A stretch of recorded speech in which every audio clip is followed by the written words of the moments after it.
Hi hello అందరికీ welcome back to my channel. ఇవాళ వచ్చేసి మనం సింపుల్ ప్రాసెస్లో రాజ్మా కర్రీని అయితే ప్రిపేర్ చేసుకుందామండి. దానికోసం నేను ఒక 1/4 కిలో వరకు రాజ్మా అయితే తీసుకున్నాను. వాటర్లో వేసి హోల్ నైట్ అంతా మనం అలాగే నానబెట్టేసుకొని నెక్స్ట్ డే మార్నింగ్ అయితే మనం కుక్కర్లో వేసుకొని ఒక 3 to 4 విజిల్స్ వరకు మనం పెట్టి ఉడికించేసుకోవాలన్నమాట. ఆ తర్వాత కర్రీ ప్రిపేర్ చేసుకోవడానికి ముందుగా ఒక ప్యాన్ పెట్టేసుకొని అందులో నేనైతే ఒక 2 బటర్ పీసెస్ అయితే యాడ్ చేసుకుంటున్నాను. మీరు గీ కానీ లేదా ఆయిల్తో కానీ చేసుకోవచ్చు. నా దగ్గర ఉంది కాబట్టి నేను ఒక 2 పీసులు బటర్ అయితే యాడ్ చేసుకున్నాను. అది బాగా కరిగించిన తర్వాత అందులోకి ఒక చిన్న చెక్క అలాగే లవంగాలు వేసి ఫ్రై చేసుకోవాలి.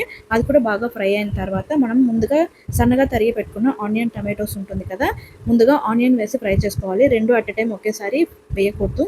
ఆనియన్స్ కొద్దిగా బ్రౌన్ షేడ్ వచ్చి మెత్తబడిన తర్వాత మనం టమాటోస్ అనేది యాడ్ చేసుకోవాలి. ఈ టైంలో మనం 1 స్పూన్ వరకు సాల్ట్ కనుక వేసి ఫ్రై చేసుకున్నామంటే కొంచెం తొందరగా కుక్ అవ్వడానికి మనకు సపోర్ట్ అవుతుంది అనమాట. ఒకటి లేదా మనకు కర్రీకి ఎంత కావాలో కూడా ఒకేసారి వేసేసుకోవచ్చు అనమాట. నేనైతే 1.5 స్పూన్ వరకు యాడ్ చేసుకున్నాను. ఇది కొద్దిగా బ్రౌన్ షేడ్ వచ్చేంత వరకు ఫ్రై అవ్వాలండి. మరి అని గోల్డెన్ బ్రౌన్ అవసరం లేదనమాట. అందులో కొద్దిగా కరివేపాకు వేసి ఫ్రై చేసుకోండి. ఆ తర్వాత మీరు ఇక్కడ చూసారంటే మెత్తబడ్డాయి కాబట్టి అందులోకి మనము టమాటోస్ని కూడా యాడ్ చేసి బాగా మిక్స్ చేసుకోవాలి. ఇది కొద్దిగా టమాటోస్ అనేవి మనకు మెత్తబడాలన్నమాట. ఇప్పుడు మనం ఒక ప్లేట్ అనేది వేసి క్లోజ్ చేసి అందులో మూత పెట్టేసేయాలి. ఆ ఆవిరికే బాగా ఉడకాలన్నమాట. ఒకసారి ఒక 2 మినిట్స్ తర్వాత ప్లేట్ అనేది ఓపెన్ చేసి మీరు 1 స్పూన్ వరకు జింజర్ గార్లిక్ పేస్ట్ అనేది యాడ్ చేసుకోండి. 1/4 కిలోనే కాబట్టి మనకు కొద్దిగా వేసుకుంటే సరిపోతుంది. ఎందుకంటే జింజర్ గార్లిక్ పేస్ట్ స్మెల్ అనేది ఎక్కువ వచ్చిందంటే మనకు తినేటప్పుడు కూడా ఆ ఫ్లేవర్ అనేది ఎక్కువ తగులుతుంది కాబట్టి. ఆ తర్వాత అందులోకే మనకు రుచికి సరిపడా కారము, సాల్ట్ ఆల్రెడీ మనం వేసుకున్నాం కాబట్టి మళ్ళీ కొంచెం చూసి అనేది యాడ్ చేసుకోండి. ఆ తర్వాత ఒక 1/2 టీ స్పూన్ వరకు పసుపు అనేది యాడ్ చేసుకొని బాగా మిక్స్ చేసుకోవాలండి. ఇది బాగా మసాలా అన్నీ కూడా టమాటా ఆనియన్స్కి బాగా పట్టేంత వరకు కలిపి అలాగే ప్లేట్ వేసి క్లోజ్ చేసి పెట్టేసేయాలన్నమాట. 2 మినిట్స్ వరకు అందులోంచి ఆయిల్ అనేది మనకు రిలీజ్ అయ్యి బయట వస్తుంది. ఆ టైంలో మనం ఒక 1/2 టీ స్పూన్ వరకు గరం మసాలా, అదేవిధంగా జీరా పౌడర్ ఉంటుంది కదా, మీరు ఇది ఉంటే వేసుకోండి లేదంటే స్కిప్ చేసుకోవచ్చు. ఇది కంపల్సరీ అని ఏం కాదు. అలాగే చిల్లీ పౌడర్ అండి. నేను మా ఇంట్లో ఉన్న కారం పొడి అయితే కొంచెం కారం తక్కువే ఉంటుంది, అందుకని చెప్పేసి నేను ఉట్టి కారం పొడి అయితే నేను ఒక 1/2 స్పూన్ వరకు యాడ్ చేసుకున్నాను. ఇది వేసి బాగా మిక్స్ చేసుకున్న తర్వాత అందులోంచి ఆయిల్ అనేది మళ్ళీ రిలీజ్ అయ్యి బయటకు వస్తుంది. అలాగే ఆనియన్ టమాటో మసాలాస్ అన్నీ కూడా బాగా ఫ్రై అయిపోయి ఉంటుంది. ఈ టైంలో మనము ముందుగా ఉడికించి పెట్టుకున్నాం కదా, వాటిని కూడా అందులో యాడ్ చేసుకోవాలన్నమాట. మీరు ఇక్కడ చూసారంటేనే మనకు బాగా తెలిసిపోతుంది రాజ్మా ఉడికిందా లేదా అని చెప్పేసి. ఇక్కడైతే నేను రైస్కి రోటీస్కి రెండింటికి యూస్ అయ్యేలాగే చేస్తున్నాను. సో ఇది కూడా వేసి వాటర్తో సహా వేయండి, ఎందుకంటే వాటర్ అనేది కింద పోయకండి. అందులోనే మనకు విటమిన్స్ మినరల్స్ అనేవి ఉంటాయి కాబట్టి వాటర్తో సహా అందులోనే యాడ్ చేసుకొని బాగా మిక్స్ చేసుకోండి. ఇందులో కొద్దిగా పుదీనా ఉంటే వేసుకోండి. నేను మా గార్డెన్లో పుదీనా ఉంటే దాన్ని కూడా కట్ చేసి యాడ్ చేసుకున్నాను అనమాట.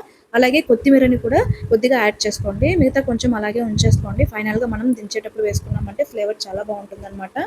మీకు కన్సిస్టెన్సీ ఈ టైంలో మీరు చూసుకోండి, ఎక్కువగా కావాలా లేదా కొంచెం నీళ్ళగా కావాలా అని చెప్పేసి వాటర్ అనేది మనం అడ్జస్ట్ చేసుకుంటూ యాడ్ చేసుకోవాలి.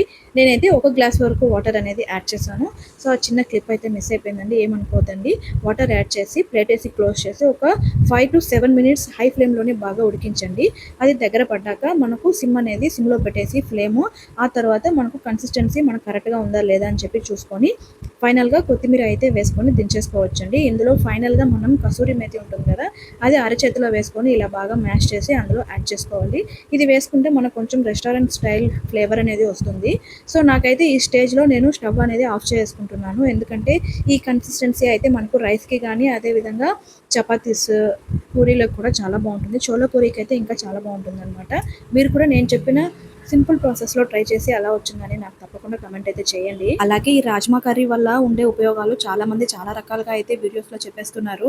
సో మనం తినే అన్ని ఫుడ్లో కూడా ఏదో ఒక లాభం కానీ కంపల్సరీ ఉంటుంది. మనం దాన్ని కరెక్ట్ వేలో తీసుకున్నామంటే ఆ ఫుడ్ మనకు ఒంటికి చక్కగా పట్టేస్తుంది అనమాట. కరెక్ట్ టైంకి తిని ఎక్సర్సైజ్, మెడిటేషన్, యోగా చేసుకున్నామంటేనే మన హెల్త్ అనేది చాలా బాగుంటుందండి. ఇంకొకరి మీద డిపెండ్ అవ్వకుండా మన పనులు మనమే చేసుకున్నామంటేనే మనకు హెల్త్ అనేది చాలా బాగుంటుంది. ఇదైతే నేను చాలా బాగా గట్టిగా నమ్ముతానన్నమాట. అలాగే నేను చేసిన ఈ రాజ్మా కర్రీ వీడియో మీకు నచ్చిందంటే వీడియోని లైక్ చేసి ఛానల్ని తప్పకుండా సబ్స్క్రైబ్ చేసుకోండి. అలాగే నా ఛానల్లో మరిన్ని కుకింగ్ వీడియోస్ చాలా ఉన్నాయండి. ఇంట్రెస్ట్ ఉండే వాళ్ళు ఒకసారి వెళ్ళి చెక్ చేయండి. మీరు ఇలాగే సపోర్ట్ చేయాలని మనస్ఫూర్తిగా అయితే నేను కోరుకుంటున్నాను. అలాగే ఇంతకుముందు అయితే నేను చాలా ఎక్కువగా షార్ట్ వీడియోసే పోస్ట్ చేసేదాన్ని. మీరు ఇచ్చిన సపోర్ట్ వల్ల నేను step by step long videos పెట్టాలని ఒక ఇంట్రెస్ట్ వల్ల కంటిన్యూగా అయితే నేను పోస్ట్ చేస్తున్నానండి.